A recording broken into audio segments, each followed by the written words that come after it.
அன்பிற்கினிய உலக தமிழ் சொந்தங்களே, புத்தம் புதிய பொலிவுடன் எங்கேயும் எப்பொழுதும் எல்லா பொருட்களும் வாங்க மர்சூகா ஆன்லைன் ஷாப்பிங். டிஸ்கிரிப்ஷனில் கொடுக்கப்பட்டுள்ள நமது வாட்ஸ்அப் சேனலை ஃபாலோ செய்து கீழ்கண்ட எண்ணிற்கு வாட்ஸ்அப் மூலம் ஆர்டர் செய்தால் போதும். மொத்தமாகவும் சில்லறையாகவும் உங்கள் முகவரிக்கு அனுப்பி வைக்கப்படும். தமிழகம் முழுவதும் இலவச டோர் டெலிவரி உண்டு. வாடிக்கையாளர்கள் அனைவரும் ஆதரவு அளிக்குமாறு அன்புடன் கேட்டுக்கொள்வது மர்சூகா ஆன்லைன் ஷாப்பிங். அஸ்ஸலாமு அலைக்கும் வரஹ்மத்துல்லாஹி வபரகாத்துஹு. ஆக்கூர் இஸ்லாமிக் தமிழ் சங்கம் ஏஐடி கிளப் யூடியூப் சேனலுக்காக 2024 ஆண்டு ஒளிபரப்புவதற்காக வேண்டி பதிவு செய்யப்பட்ட ரமலான் மெய்களும் ரமலான் பொய்களும் என்கின்ற தொடர் தலைப்பின் ஒரு பகுதியை இப்போது நீங்கள் செவியுற இருக்கிறீர்கள். ஈதுல் ஃபித்ர் என்று சொல்லப்படுகிற பெருநாள் தினத்தை நாம் நெருங்கிவிட்டோம். பொதுவாக பெருநாள், பண்டிகை நாள், திருநாள் அப்படின்னு சொன்ன உடனே மனித சமுதாயத்திற்கு இயல்பாகவே என்ன செய்யும்? ஒரு சந்தோஷம், ஆனந்தம் அதான் வெளிப்படும். ரம்ஜானுக்கு மாத்திரம் அல்ல, ஹஜ் பெருநாளுக்கு மாத்திரம் அல்ல, தீபாவளி வந்துருச்சுன்னு சொன்னா இந்து சகோதரர்களுக்கு ரொம்ப மகிழ்ச்சியாக இருக்கும். அதே மாதிரி கிறிஸ்துமஸ் வந்துருச்சுன்னு சொன்னா கிறிஸ்துவ அன்பர்களுக்கு ஒரு மகிழ்ச்சி தான் ஏற்படும். பொதுவா பெருநாள், திருநாள் என்று சொன்னாவே அதனுடைய அடிப்படை என்னது? மகிழ்ச்சியாக இருக்க வேண்டும் அப்படிங்கறதா இந்த பண்டிகை நாளினுடைய சாராம்சம்ங்க. இஸ்லாமிய மார்க்கத்தை பொறுத்த வரைக்கும் இஸ்லாம் முஸ்லிம்களுக்கு 2 நாளை பெருநாள் என்று சொல்கிறது. ஒன்னு ஈதுல் ஃபித்ர் என்று சொல்லப்படுகிற இந்த நோன்பு பெருநாள், இன்னொன்னு ஹஜ் பெருநாள், குர்பானி கொடுப்பாங்கல்ல. இந்த 2 தான் இஸ்லாமிய மார்க்கத்தில் பெருநாள் என்று சொல்லப்படுகிறது. பெருநாள் சந்தோஷமான நாள் என்று இஸ்லாம் சொன்னாலும் அந்த நாளை எப்படி நம்ம கொண்டாடுறது அப்படிங்கிறதுக்கு ஒரு வரமுறை இருக்கு பாத்தீங்களா? அந்த வரமுறையவும் சேர்த்தி இஸ்லாமிய மார்க்க மனித சமுதாயத்திற்கு என்ன செய்கிறது? போதனை செய்கிறது. இது உலகத்துல மற்றவர்கள் அதுல கவனம் செலுத்துறது இல்லை. பெருநாள், திருநாள் என்று அவங்க சொல்றாங்களே தவிர, சந்தோஷமான நாள்னு விளங்கி வச்சிருக்கிறாங்களே தவிர, அந்த சந்தோஷத்திற்குரிய வரமுறை அது எல்லன்னு ஒண்ணு இருக்கணும்ல. இதுக்கு இது எல்ல அப்படி ஒண்ணு இருக்கு பாத்தீங்களா? சந்தோஷத்தை எப்படி வெளிப்படுத்துறது, சந்தோஷத்தை நம்ம எப்படி கொண்டாடுறது அப்படிங்கிற ஒரு வரவு இருக்குதா இல்லைங்கிற நடைமுறையில நம்ம என்ன செய்யறோம்? பார்த்துக்கிட்டு இருக்கிறோம். நீங்க கூட செய்தித்தாள்கள்ல பாக்குறீங்கல்ல, பண்டிகை முடிந்து மறுநாள் நீங்க பாத்தீங்கன்னா இந்த பண்டிகை முன்னிட்டு இத்தனை கோடி அளவு மதுபான விற்பனை அதிகரித்துள்ளது ஊடகத்தில் நீங்க பாக்குறீங்கல்ல. அப்ப ஒரு பண்டிகை நாளுங்கிறாங்க. அந்த பண்டிகை நாள் எதை அதிகமாக்கி இருக்குது? தண்ணி அடிக்கிற அந்த தீய பழக்கத்தை அதிகமாக்கி இருக்குது. பார்க்கத்தானே செய்யறோம். அதே மாதிரி பண்டிகை நாள்னு சொன்னா சினிமா, அதே மாதிரி இந்த மாதிரி அந்த கூத்து நிகழ்ச்சி, இதுலதான் அதிகமாக தங்களுடைய நேரத்தை செலவழிக்கக்கூடியவர்களாக நம்ம மனித சமுதாயத்தை பார்க்கிறோம். இன்னும் சில பேர் ஒழுக்கக்கேடான காரியத்தை அந்த நாள்ல செய்வான், மற்ற நாள்லயாவது ஓரளவு கட்டுப்பாடா இருப்பான். அந்த பண்டிகை நாள், சந்தோஷமான நாள், திருநாள் அப்படின்னு வந்த உடனே எந்த விதமான கட்டுப்பாடையும் பின்பற்ற மாட்டேங்கிறான். இதெல்லாம் சொல்ல போனா இதெல்லாம் அவனுக்கு தப்புன்னு தெரியுமா தெரியாதா? தண்ணி அடிக்கிறது தப்புங்கிறது தெரியாமையா இருக்குது. ஒழுக்கக்கேடான காரியங்களை செய்யக்கூடாதுன்னு தெரியாம இருக்குது. இது தப்புன்னு தெரியும். ஆனால் இன்னைக்கு நான் ஏன் செய்யறேன்? இது பெருநாள், இது சந்தோஷமான நாள். அப்ப இந்த நாள்ல நம்ம எதை வேணாலும் செய்யலாம். எதை செஞ்சாலும் இறைவன், கடவுள் என்ன செய்ய மாட்டான், கண்டுகொள்ள மாட்டான் அப்படிங்கிற ஒரு எண்ணம் தானே. அப்ப இப்படிதான் உலகத்துல பெருநாட்களை, பண்டிகை நாட்களை, திருநாட்களை எல்லாம் நீங்க பார்த்துக்கிட்டு இருக்கிறீங்க. இன்னும் சில பேர் என்ன செய்வாங்கன்னு பாத்தீங்கன்னா, இது சந்தோஷமான நாள் தானே பண்டிகை நாளுங்கிறது, சந்தோஷத்துக்கு ஒரு அளவுகோல் வேணும்ல. சந்தோஷத்தை கொண்டாடுறோங்கிற பேர்ல நான் ஒரு சந்தோஷத்தை நான் வெளிப்படுத்துறேன்.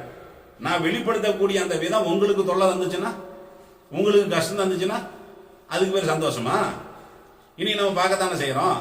பண்டிகை நாள்னு சொல்லிட்டு பெருசா வேணா இந்த பட்டாசை பொது இடத்துல கொண்டு வைக்கிறாங்க பாத்தீங்களா? ரோடு, அது நடைபாதை, மக்களுக்கு உபயோகமான ஒன்று. அந்த பட்டாசுங்கிறது பொதுவா காசு கரியாகுதுன்னு நீங்க கேள்விப்படுறீங்கல்ல ஒரு வார்த்தைய, அது நேரடியா பார்க்கறதா இருந்தா அதான் பார்க்கலாம். ஆயிரக்கணக்கில் காசை கொடுத்து வாங்கிட்டு ஒரு செகண்ட்ல அது கரியாகும், கண்ணு முன்னாடி கரியாகும். காசு வீணு, அதனால பிரயோஜனமும் இல்லை, சுற்றுச்சூழலுக்கும் பாதிப்பு, மக்களுக்கும் தொந்தரவா இருக்கா இல்லையா? சும்மா விடிய விடிய நைட் என்ன செய்யற, டம் டம் டம் டம்னு சவுண்ட் கேக்குதா இல்லையா? அப்ப அது என்ன பண்றாங்கன்னா, சந்தோஷத்தை வெளிப்படுத்துறோங்கிற பேருல இந்த சந்தோஷம் மக்களுக்கு நன்மை தருமா தீமை தருமா?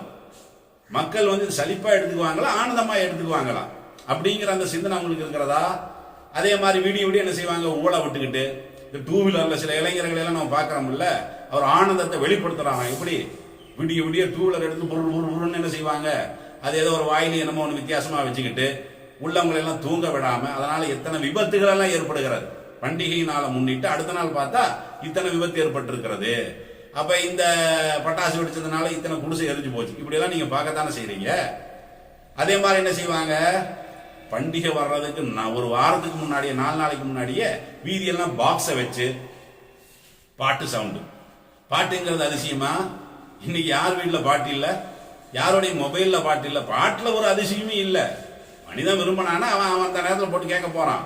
அது என்னமோ ஒரு அதிசயமான ஒன்று மாதிரி அதை போட்டு அவ்வளோ ஆம்பிளிஃபயரை கூட்டி 1000 வாட்ஸ் அத்தனை வாட்ஸ்ல எல்லாம் என்ன செய்வாங்க கூட்டி வச்சு தொந்தரவா இருக்கா இல்லையா, தொல்லையா இருக்கா இல்லையா, என்னடா இவர்களுடைய பெருநாள் வந்தாவே நம்மளுக்கு பெரிய தலைவலியா இருக்குது என்று மற்றவர்கள் நினைக்கக்கூடிய அளவிற்கு சந்தோஷத்தை வெளிப்படுத்துறாங்களா இல்லையா? அப்ப பண்டிகை நாள்னு அவங்க சொல்றாங்க, சந்தோஷமான நாள்னு சொல்றாங்க, வரமுறை இல்லை. அந்த சந்தோஷத்துக்கு வந்து ஒரு எல்லை கிடையாது. ஆனா இஸ்லாமிய மார்க்கம் என்ன செய்கிறது, முஸ்லிம்களுடைய பண்டிகை நாளை பொறுத்த வரைக்கும் அதுக்குன்னு சில வரமுறை இருக்குது. அந்த வரமுறையை தாண்டி எல்லாம் செயல்படக்கூடாது. இந்த பண்டிகை நாள் என்பது நீங்கள் திருந்துகிற நாள், இறைவனை அதிகமாக பயப்பட வேண்டிய நாள் என்று இஸ்லாமிய மார்க்கம் என்ன செய்து வலித்து கப்பிருல்லாஹ அலாமா ஹதாக்கும் வலஅல்லக்கும் தஷ்குரூன் 2வது அத்தியாயத்துல 185வது வசனத்துல குர்ஆன்லயே நீங்க இதை பார்க்கலாம். என்ன சொல்றான் இறைவன், வலித்து கப்பிருல்லாஹ அலாமா ஹதாக்கும் வலஅல்லக்கும் தஷ்குரூன். இறைவன் வந்து உங்களுக்கு நேர் வழியை காட்டினால அதை நினைத்து அதிகமாக இறைவனை நீங்கள் துதி செய்யுங்கள். அப்ப மற்ற நாளை விட பண்டிகை நாள்ல இறைவனுக்கு அதிகமாக நீங்க பயப்படுங்க. சிறப்பு தொழுகைன்னு ஒண்ணு தொழுகிறாங்கள முஸ்லிம்கள், அந்த தொழுகையில வழக்கத்துக்கு மாத்தமா 12 தக்பீர்கள் அதிகமா சொல்லுவாங்க. அல்லாஹு அக்பர் அல்லாஹு அக்பர்னால நீங்க கேள்விப்படுறீங்களா? அல்லாஹ் அக்பர்னா என்னது, கடவுள் பெரியவன். அப்ப இது பெருநாள். இந்த பெருநாள்லயும் அதிகமாக நம்ம கடவுளை நினைக்கணும். கடவுளுக்கு பிடிக்காத ஒரு காரியத்தை நம்ம செய்யக்கூடாது. அந்த கடவுள் இதெல்லாம் தடுத்திருக்கிறாரு, அந்த கடவுள் பிற மனிதனுக்கு தொல்லை ஏற்பட வந்து கண்டிச்சிருக்கிறாரு அப்படிங்கறதெல்லாம் உணர்ந்து அந்த பெருநாள் தினத்துல வந்து உங்களுடைய இறையச்சத்தை அதிகப்படுத்திக் கொள்ளுங்கள். இறையச்சத்தை வளர்த்துறதுக்கு தான் பெருநாள் என்று இஸ்லாமிய மார்க்கம் என்ன செய்கிறது, இப்படி சொல்லுதா இல்லையா? அப்ப மற்றவர்கள் வந்து பண்டிகை நாள்னு சொல்றாங்க, அதுல எந்த விதமான வரமுறையோ படிப்புனையோ இருக்கிற மாதிரி நம்மளுக்கு தெரியல. இஸ்லாம் இப்படிப்பட்ட ஒரு படிப்பினையை சொல்லுதா இல்லையா? அதே மாதிரி உங்களுடைய சந்தோஷம் மற்றவங்களுக்கு தொல்லை தருதா இல்லையாங்கிறது கூட பார்க்க மாட்டேன் என்று சொல்கிறார்கள். ஆனா இஸ்லாம் என்ன செய்யுது, பெருநாள் தானே சந்தோஷமான நாள் சொல்றே இல்லையா, பண்டிகை நாள் சந்தோஷமான நாள். சரி, அவன் சந்தோஷமா இருக்கானா நீ பாரு, பக்கத்துல வீட்டுல உள்ளவன் சந்தோஷமா இருக்கானா? இப்ப இந்த பெருநாள்ல வந்து ஜகாத்துல் ஃபித்ர்னு சொல்லி நம்ம ஒண்ணு கொடுக்கறோம்ல. ஜகாத்துல் ஃபித்ர்னா என்னது, ஒவ்வொருவரும் கிட்டத்தட்ட ஒரு 150 ரூபாய் அளவு வரும், அதை வந்து ஏழைகளுக்கு கொடுத்துருங்க. அதுக்கு பிறகு ஜகாத்துல் ஃபித்ர் என்பது 2.5 கிலோ அரிசி கணக்கு. சுருக்கமா சொல்ல போனா 150 ரூபான்னு வைங்களேன். அப்ப நீங்க அந்த பண்டிகை நாளை நீங்கள் சந்திப்பதற்கு முன்னாடியே ஏழைகளுக்கு ஒவ்வொரு வீட்லையும் ஒவ்வொரு குடும்பத்திலையும் கணக்கு பார்த்து கொடுத்துருங்கன்னு இஸ்லாமிய மார்க்கம் ஏன் சொல்லுது? நீ சந்தோஷமா இருந்தா மாத்திரம் பத்தாது, மத்தவன் சந்தோஷமா இருக்கணும். ஒன்ன மாதிரி அவனும் மனிதன், அவன் ஏழையா இருக்கிறாங்கிற காரணத்தினால அவனுடைய பெருநாள் அவனுக்கு மகிழ்ச்சியற்றதாக மாறிவிடக் கூடாது அப்படியெல்லாம் இஸ்லாமிய மார்க்கம் சொல்லுது பாத்தீங்களா? ஆனால் நம்முடைய பெருநாள் தினம் என்பது இறையச்சத்தை அதிகரிப்பதற்கும் பொது சேவையில் ஈடுபடுவதற்கும் நாம் நம்மை திருத்தி மாற்றுப்பாதையில் கொண்டு செல்வதற்கும் தான் இஸ்லாமிய மார்க்கம் என்ன செய்கிறது, பெருநாள் தினத்தை கற்றுத்தருகிறது.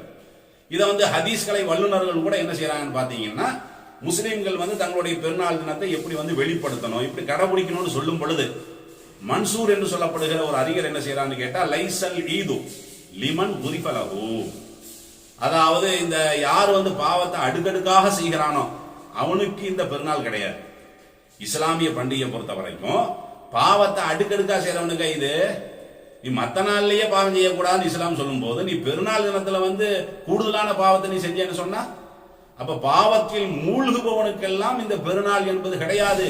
இன்னமல் ஈது லிமன் குஃபிரலஹு, யாருடைய பாவம் இந்த பெருநாள் தினத்தில் மன்னிக்கப்படுகிறதோ அவனுக்கு தான் இந்த பெருநாள். அந்த பெருநாள் தினத்துல அவனை இறைவன்ட்ட முறையிட்டு, இந்த மாதிரி நான் இவ்வளவு பாவம் செஞ்சுட்டேன், இனிமேல் நான் செய்ய மாட்டேன்னு சொல்லி அப்படி தௌபாவெல்லாம் செய்து பாவ மன்னிப்பெல்லாம் கேட்டு அவனுடைய பாவத்தை வந்து இறைவன்ட்ட வந்து மன்னிப்பு கேட்டு இறைவனை மன்னிக்கிறான்ல, அவனுக்கு தான் இந்த பெருநாள் கொண்டாடுறது தகுதி இருக்கிறதே தவிர அடுக்கடுக்கா பாவம் செய்யறவனுக்கெல்லாம் இந்த பெருநாள் கொண்டாடுவதற்கு எந்த தகுதியும் கிடையாதுன்னு சொல்லி மன்சூர் என்ற ஒரு அறிஞர் என்ன செய்யறாரு, அழகான முறையில் சொல்லி காட்டுறார். அதே மாதிரி இப்னு ரஜப் என்று சொல்லக்கூடிய ஒரு அறிஞர் சொல்றாரு, லைசல் ஈது லிமன் லபிசல் ஜதீது, புத்தாடை உடுத்துபவர்களுக்கெல்லாம் இந்த பெருநாள் கிடையாது. எது பெருநாள் வந்தவன புது ட்ரெஸ் உடுத்துறீங்கல்ல, நீங்க நினைக்கிறீங்க புது ட்ரெஸ் போடுறதா பெருநாளுடைய முக்கியமான அம்சம்னு. அந்த புது ட்ரெஸ் போட்டோம்னா நம்மளுக்கு என்னமோ பெருநாள் கொண்டாடக்கூடிய தகுதி வந்துச்சு நீங்க நினைக்கிறீங்க. லைசல் ஈது லிமன் லபிசல் ஜதீது, புத்தாடை அணிபவர்களுக்கு இந்த பெருநாள் இல்லை. இன்னமல் ஈது லிமன் தாத்தஹு தஸீது, இறைவனுக்கு வழிபடுகிற விஷயத்துல எவன் தன்னை அதிகப்படுத்தி கொண்டானோ அவனுக்கு தான் தகுதி இருக்கிறது. நீ புது ட்ரெஸ் போட்டிருக்கீங்களா இல்லையான்னு கடவுள் பார்க்க மாட்டான். நம்மளை அவன் எந்த விதத்துல அவன் புரிஞ்சிருக்கிறான், நம்ம சொல்றதை கேட்கிறானா, கட்டுப்படுறானா.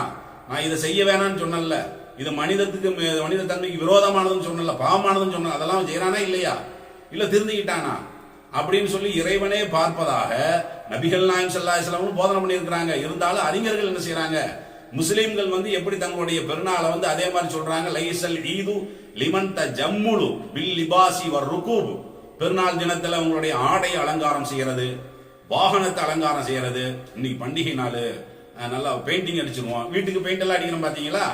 இதெல்லாம் செய்யறதுனால நீங்க இந்த பண்டிகை கொண்டாடுவதற்குரிய தகுதியை பெற்றுவீர்களான்னு பாத்தீங்கன்னா அப்படிலாம் தரமாட்டீங்க.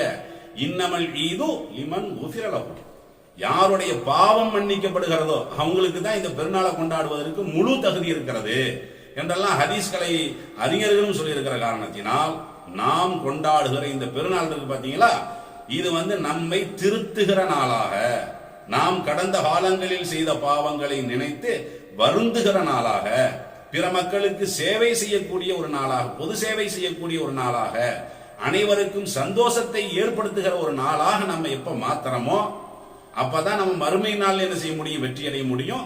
இப்படிப்பட்ட ஒரு சிறந்த ஒரு பார்வை இஸ்லாமிய மார்க்கத்தினுடைய இந்த பண்டிகைக்கு இருக்கிறது என்பதை நாமும் புரிந்து பிற மக்களுக்கு இந்த செய்தி என்ன செய்ய நம்ம கொண்டு செல்ல வேண்டும். அஸ்ஸலாமு அலைக்கும்.